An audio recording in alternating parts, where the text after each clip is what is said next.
Hi, I'm Flynn Camino. And I'm Fletcher Camino. Yes, he is. And welcome back to Bombs Away.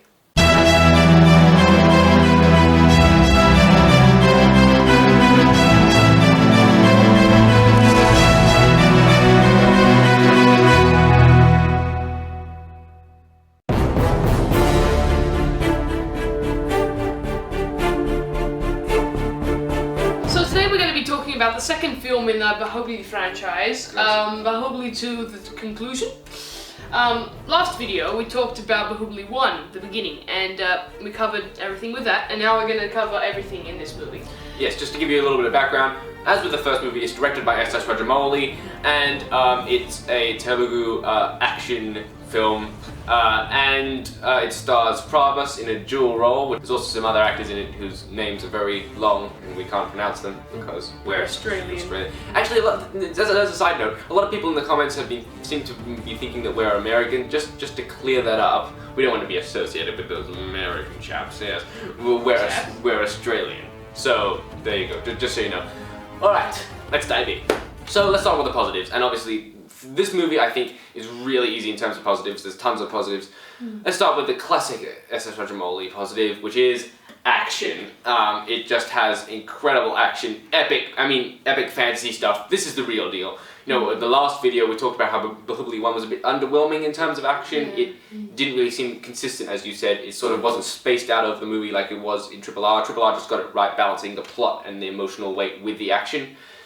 Baahubali 1, just like all the action just came in one big burst at the end, and so it took ages to build up to it. But this one is like RRR in the way that it is spaced out evenly, and every action sequence is just incredibly awe-inspiring and incredible. In this film, everything seemed to click. Like, it did. In the opening sequence with Sathiraj and Prabhas doing the comic duo thing. I've got to say that the first quarter of the movie with Sathiraj and Prabhas playing Baahubali and his bodyguard Katapa, Sathiraj is playing Katapa, who is the bodyguard to Baahubali, but is pretending to be his father so that they can be incognito. And it's just this incredible comedic duo that's happening there. It's hilarious. I mean, it breaks through the language barrier, which is incredible in itself. That the subtitles were just so obviously off, but we were still laughing our heads off. It was really, really funny. It was a great way to start the movie.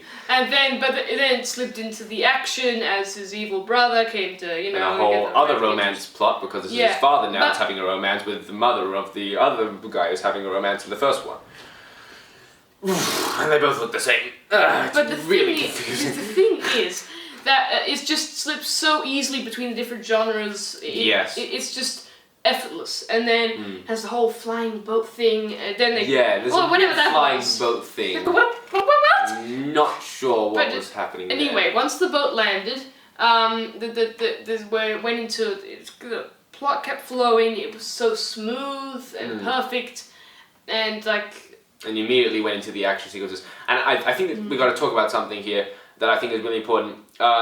And before we talk about this, I think it's important that we give a shout out to one of our favourite film critic channels that sort of inspired us to do this, The Critical Drinker. He does this, and he's just he really breaks down movies in terms of plot, and he does some really great stuff. But he did this really great video about how Hollywood seems to hate men, and I think we should put a link to that up here. But basically what it says is that Hollywood is sort of empowering female characters and taking power away from male characters, which really just throws off any dynamic.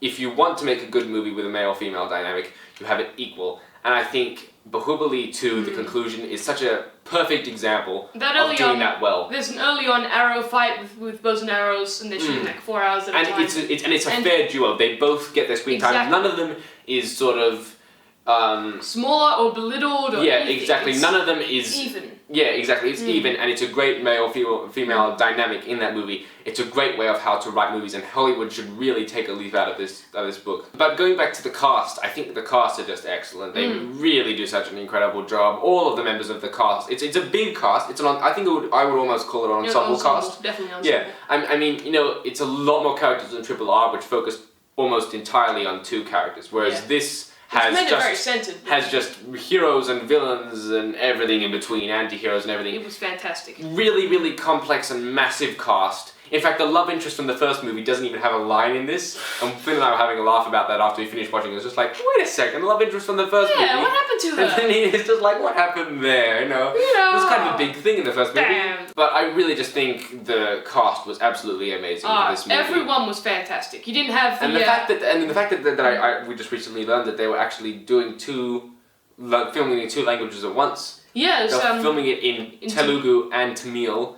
simultaneously, so every scene would have to be done twice. I mean, that takes a really committed cast. You would not find a cast like that in Hollywood. No, but it's like that with most Bollywood and Tollywood films, that they have to film in multiple languages at once because the lip syncing won't match up. Yeah, well, exactly, and I exactly, it would look bad, but I it's just, it takes real commitment, that's what we're saying. I think that the cast just does an incredible job of acting it twice, and doing an incredible job twice, and I think that they do a really excellent job. It's hard to really say anything about the real epic climax to the film, which was very, very, very good. We'd spoil so much if we told you about it. Yes, we can't tell you about it. But basically the ending is the perfect ending to a sequel. It ties up every question that you could have had for the first movie. All of it, if you watch the 2 movies in one night, like we did, we binge watched them one night, which is, I think, the optimal thing to do. You understand it as one epic story, and the way the flashback goes straight in to the beginning of the first film, which is in itself is a flashback, is just genius. The whole thing is tied together in such a perfect way. And it's so satisfying to watch from a writing perspective. Yeah, exactly. And then, of course, you have the big massive battle sequence set in the present day finally, and there's this big awesome action sequence. I find it a bit worrying that, the villain, the Darth Vader sort of character, as I said in the last video, looks the same.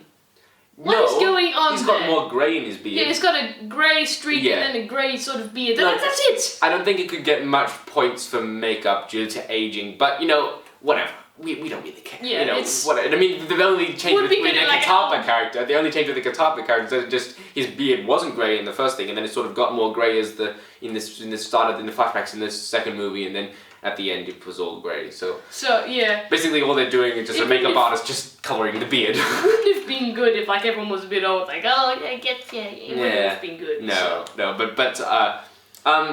we should try to find a couple of negatives. As I said, for the first film, I think really just didn't match up to RRR. I think the first film was just way too slow of a start, but this movie really feels like an equal, and you don't agree with this, but in my personal, humble opinion, I think it's better than RRR, because I can't spoil it because it's such a massive moment, but there's just this incredibly intense emotional scene, and it's really moving, and I think this movie, I love movies that can balance great action with great drama. That's my optimal movie, and this movie does it in incredible fashion.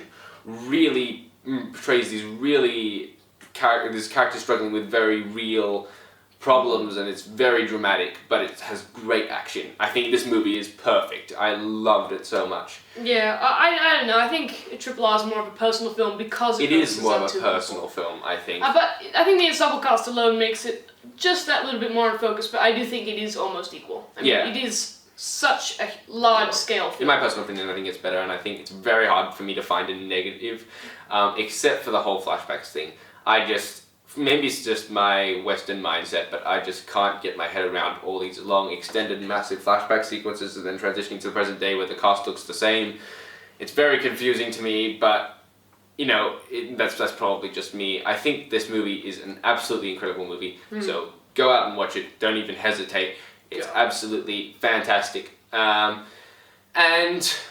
we've got to do some more Indian films. I think we're gonna have to. We should really make it an innovative thing. Keep pestering us. Yes. If you have any more movies, please recommend them down in the comments. Just don't say it again and again. If someone else has already said it, just say something else, because it's kind of annoying. Yeah, another film's 3 Idiots. We've gotten a few recommendations for that. There's a few that have popped up a few times. Yeah, well, exactly, because I think that there's just a massive, thousands of Indian films, and, everyone's recommending, hundreds of good ones. Lots of them are good ones, so... Yeah, so we're definitely going to give all of them a watch as soon as we can, so that means that you can feel free to subscribe, and hit that little bell button, and that makes a sort of a ding sound, and so you can get notifications when a brand new video comes in, which will be happening a lot. And so until next time, I'm Fletch Camino, he's Flynn Camino, and we are from Bombs Away.